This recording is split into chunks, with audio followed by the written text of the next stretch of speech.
Good afternoon, everyone. Thank you for attending this chapter of DesignPoint's SOLIDNotes webinar series. My name is Loretta Shirka. I'm an application engineer here at DesignPoint Solutions.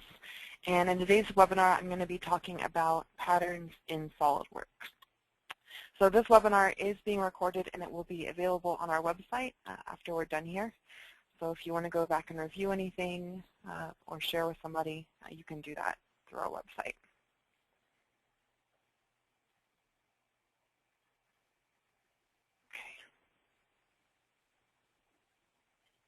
Okay, so first of all, why are we talking about patterns? Well, since you're here, I'm sure you already know that patterns are all around us. You probably use them in any industry that you're working in. And I just walked outside the office today. I'm here in the Philadelphia office, and the first thing I saw was a bunch of patterns. So I took some pictures of them. There on the left is the Benjamin Franklin Bridge. We've got a city inlet here in the middle, and then on the right we can see patterns in the structures surrounding the parking garage and the pole there. So they're pretty much everywhere, and chances are you've used them if you've been using SolidWorks for any amount of time. Okay, so now especially if you're new to SolidWorks, you're probably wondering, what can I pattern using this software?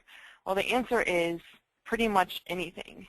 You can pattern entities within a sketch, features, faces, and bodies within a part, and components including parts and subassemblies within a top-level assembly.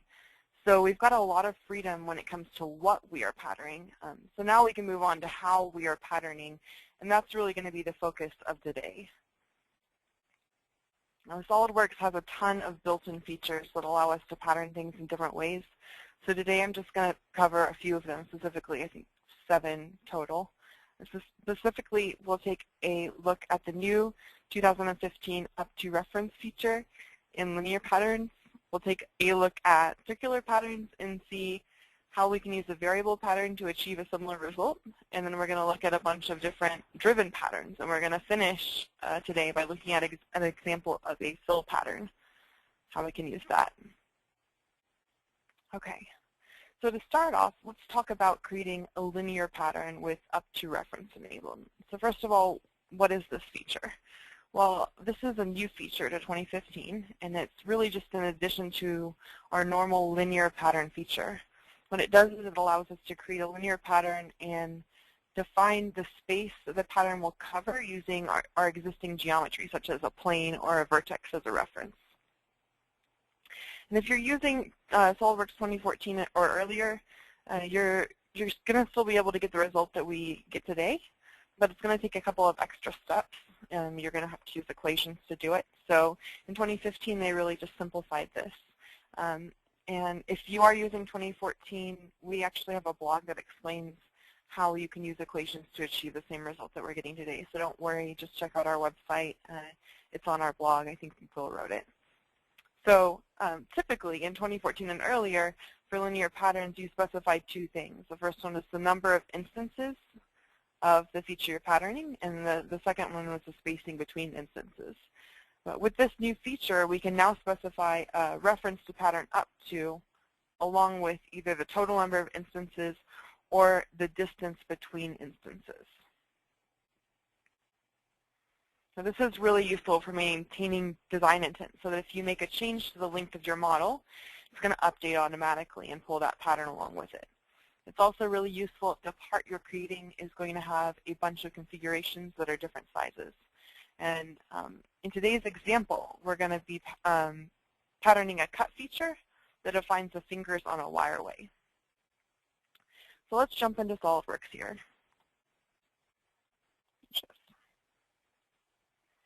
And let's take a look at what we've got. So this is the end result. This is what we want.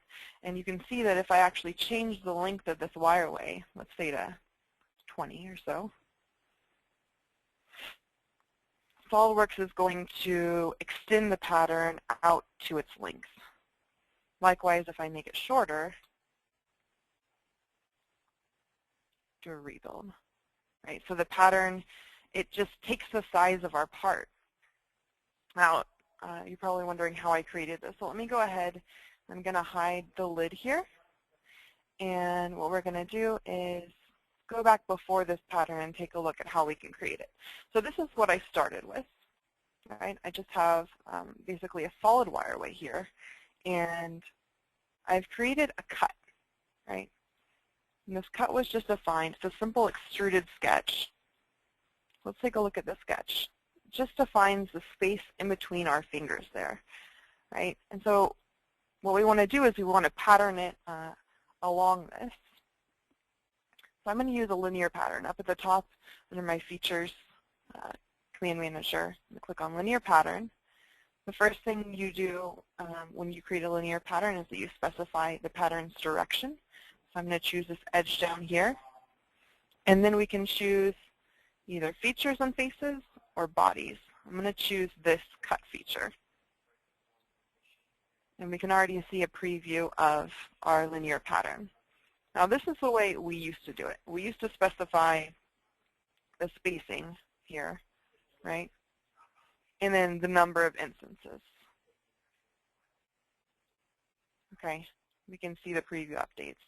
But if we change the length of this extruded solid feature here, that's not going to change at the same time, right? So we could have a longer wireway than we have number of fingers on our wireway. So that's not what we want in this case. In this case, we want to use our new feature, up to reference. So I'm going to go ahead and click on up to reference. This allows me to specify reference geometry that we want to pattern up to. In this case, we want to pattern all the way up to this face over here. So all we have to do is just click on this face.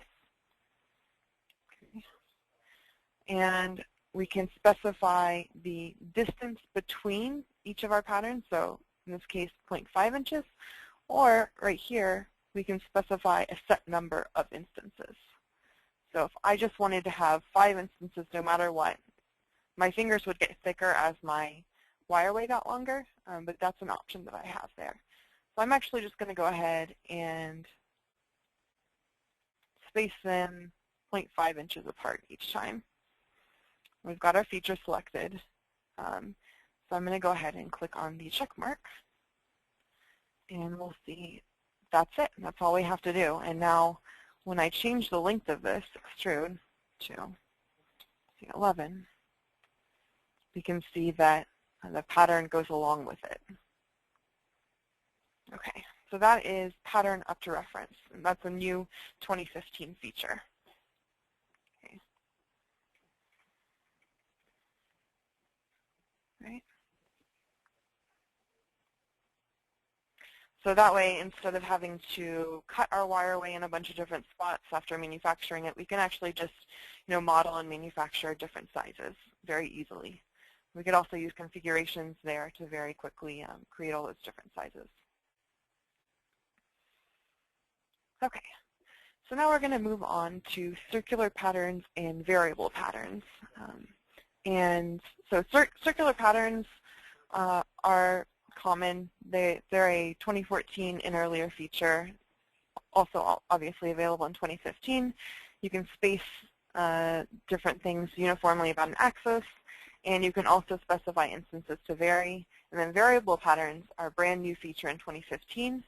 They allow you to pattern across planar and non-planar surfaces, and you can vary dimensions and references for each and every instance. So today I'm going to be showing both of these to you using a colander model. Let's jump back into SOLIDWORKS now. Open up this part. Okay, so we're going to start with the circular pattern, and this is what we're going to get at the very end. We're going to get this star-looking thing so that we can drain our fruits and vegetables, right? Let's take a look at how I made this. Right? Started with a simple cut extrude here, right? And then I went under here, below linear pattern, there's this arrow here. If you click on that, you can go to circular pattern. We need to specify an axis about which we want to create the circular pattern, so we can actually just select the cylindrical surface here. And then we want to select, just like we did before, the feature or the faces that we want to pattern. So I'm just going to go ahead and click on this. Now you can see it's already giving me a preview of what I've selected. And I actually want them to be 36 degrees apart, and I don't want equal spacing. I want 10 of them. Okay, so you can specify the number of instances and the angle between each of the instances here at the top in the parameter section. Okay, now in this case, we actually want some shorter cuts on every other one. So to do that, all you have to do is click on Instances to Vary. And then from the graphics area, we can select what we're actually going to vary. So I'm going to select this length here, this 30. To click on the box first. This 30, right? And the circular pattern feature allows you to automatically increment that. So, for example, I could increment it by 1 millimeter and go 30, 31, 32, 33. But in this case, I don't want to do that. I just want to change specific instances. So to do that, all you have to do is click on the instance and go down to Modify Instance here. So now from this pop-up box, we can change that specific value for this instance. And as soon as I change it, it's going to turn green, telling me it's been modified. And we can do this all the way around here.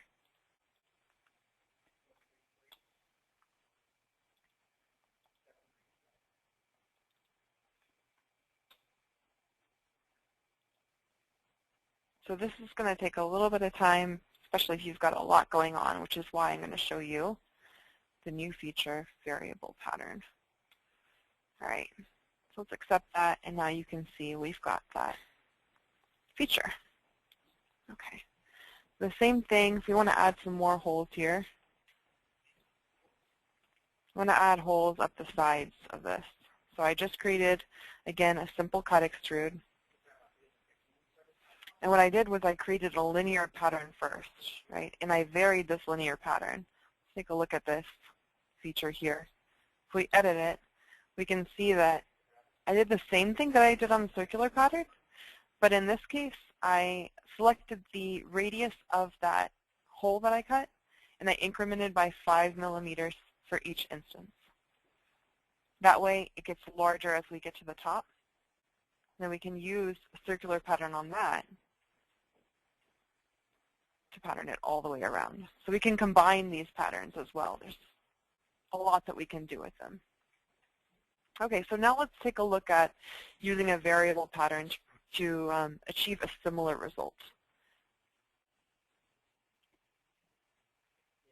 Okay.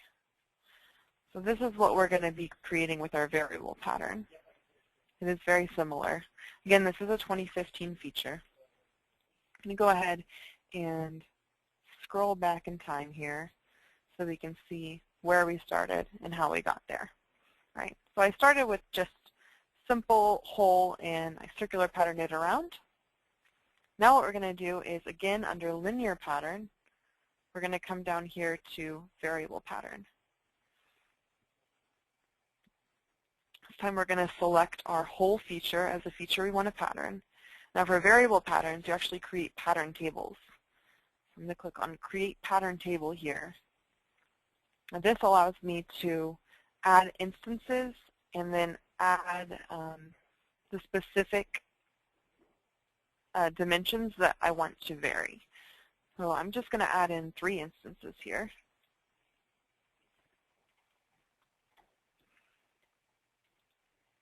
Right? And then from the graphics area, I can start clicking on the dimensions that I want to vary. So I want to vary this, this, and this angle here. Right. So now we've basically got an Excel spreadsheet.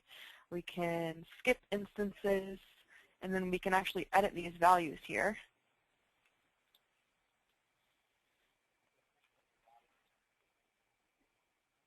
So that we have a lot of control over our pattern with this.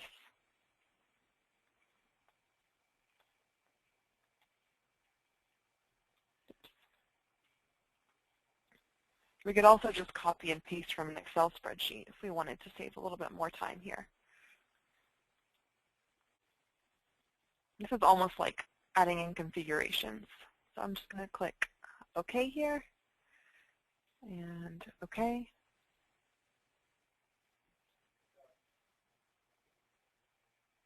And very quickly, we get that pattern, right? So you can imagine this is going to have a wide range of applications for us. Continue down here, we can see that then the exact same thing, but for a pattern in the middle here. So that's our variable pattern.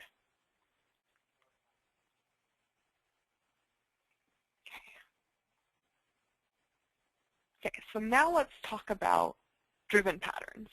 There are a bunch of different types of driven patterns. The ones I'm going to talk about today are curve-driven patterns, table-driven patterns, and sketch-driven patterns. Now these can be used in different instances. So I have two examples that I'm going to use for all of these.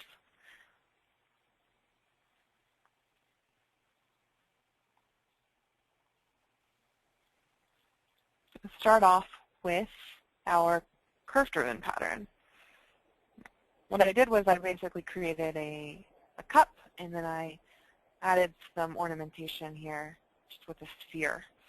So let's take a look at how I created this, how we can use this. Okay, so just like in all of the other patterns, we start with one instance of whatever it is that we want to pattern. In this case, it's a glass ball. And in this case, I actually also started with a helix. This is a curve that I'm going to be using to pattern it along my cup.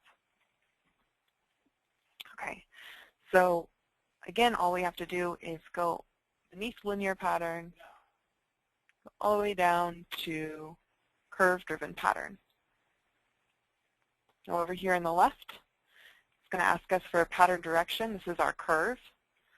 So we select our helix. We can choose the number of instances that we want for our feature. But to get the preview, we actually first have to select what it is that we're patterning. So I'm going to go ahead and select my glass ball.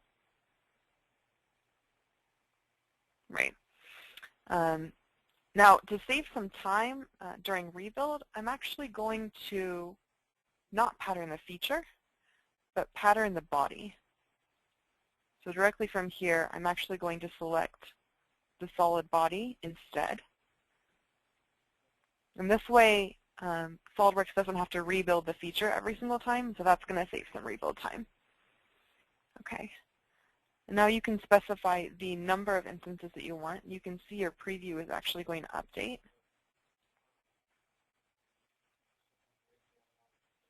And that's it. So I'm going to go ahead and hit OK. You'll notice I also have Propagate Visual Properties checked. That's going to keep my glass texture on there. I hit OK. I've got a pattern of those balls. And that's really all there is to that.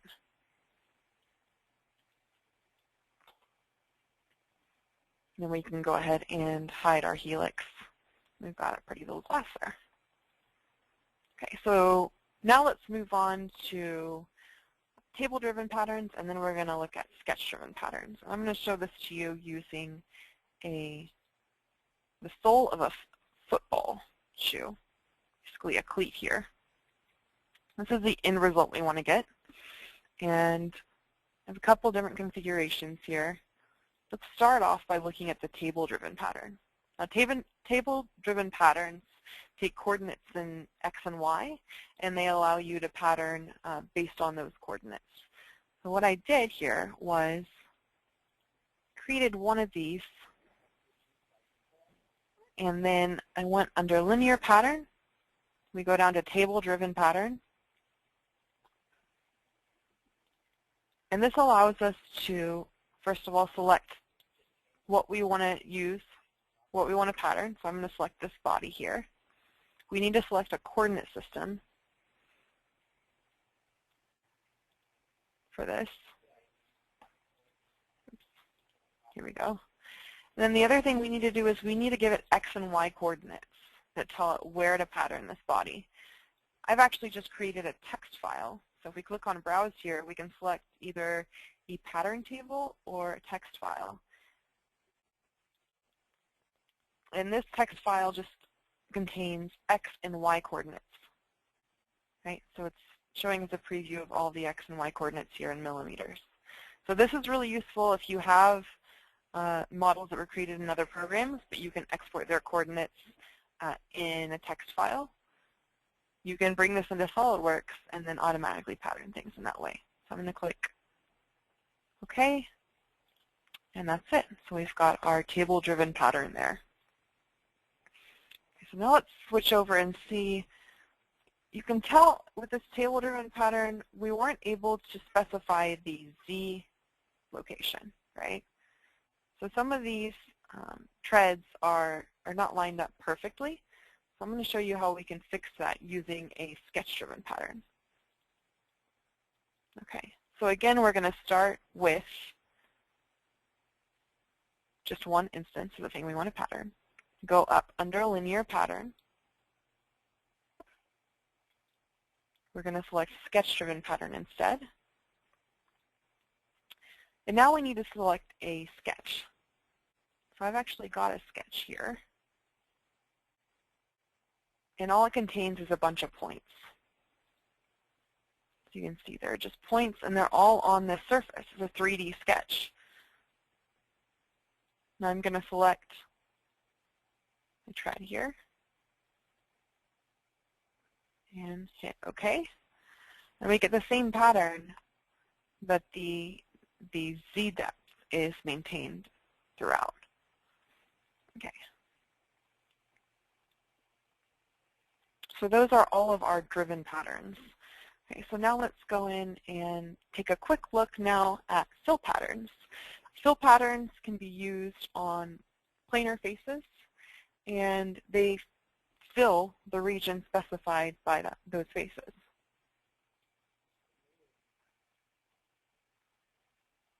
So to demonstrate this, I'm actually going to use this Bluetooth speaker here. Created a model of it in SOLIDWORKS.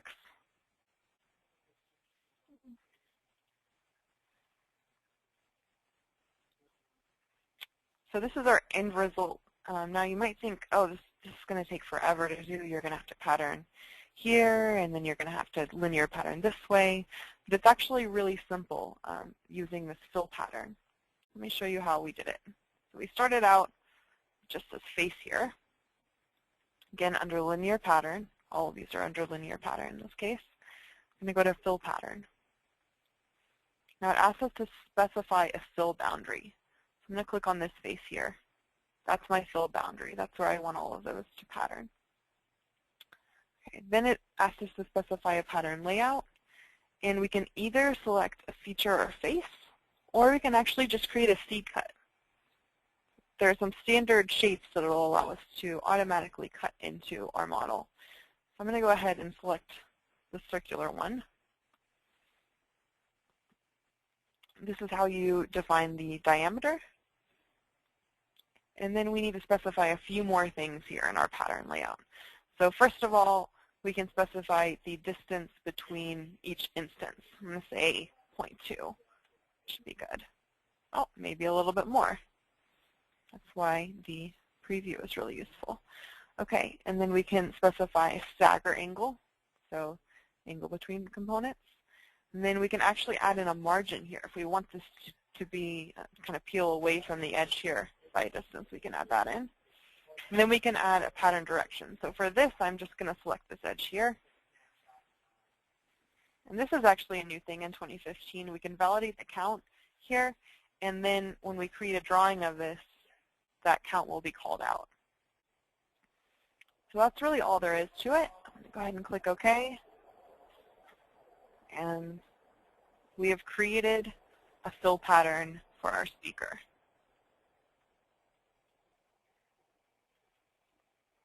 All right.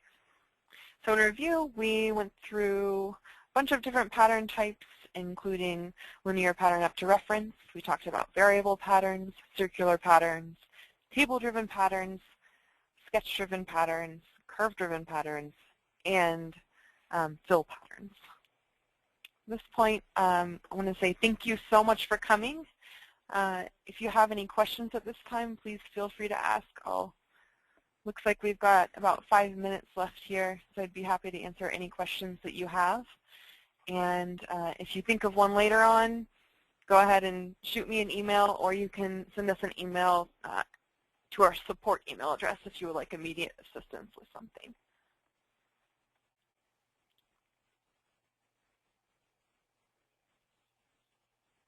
So I'm going to hang out here for a couple of minutes just in case any of you have any questions.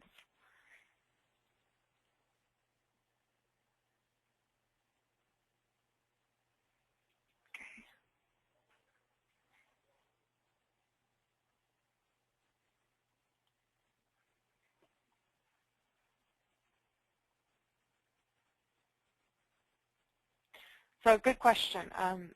Okay, so Jill asked, the variable pattern was demonstrated in a circular pattern. Can it also be done in linear patterns? Yes. So the variable pattern is extremely flexible. You can pattern pretty much anything using the variable pattern. You just have to specify the reference dimensions that you want to pattern. If you just logged on, you can get a copy of this. It will be on our website, which is design-point.com. So it's under the Events tab, Webinars. You can see all of our previously recorded webinars.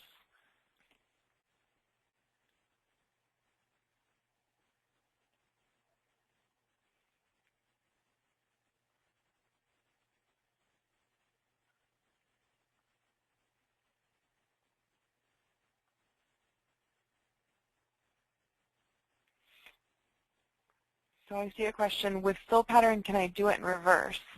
I.e., I need to put 182 holes, 0.062 diameter, and I need to know what size hole they will fit in.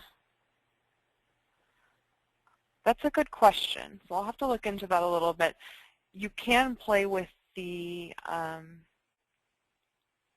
your settings on the left, and you can look at the preview and see if your holes are going to fit. I think that's what you're asking. I'll have to look at that a little bit closer.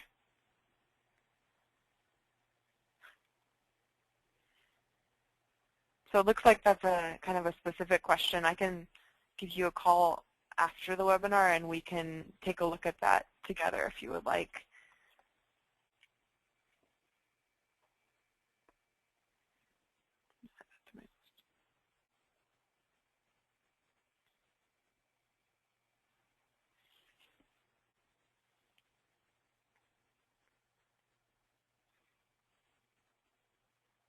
All right, so it looks like we're out of time.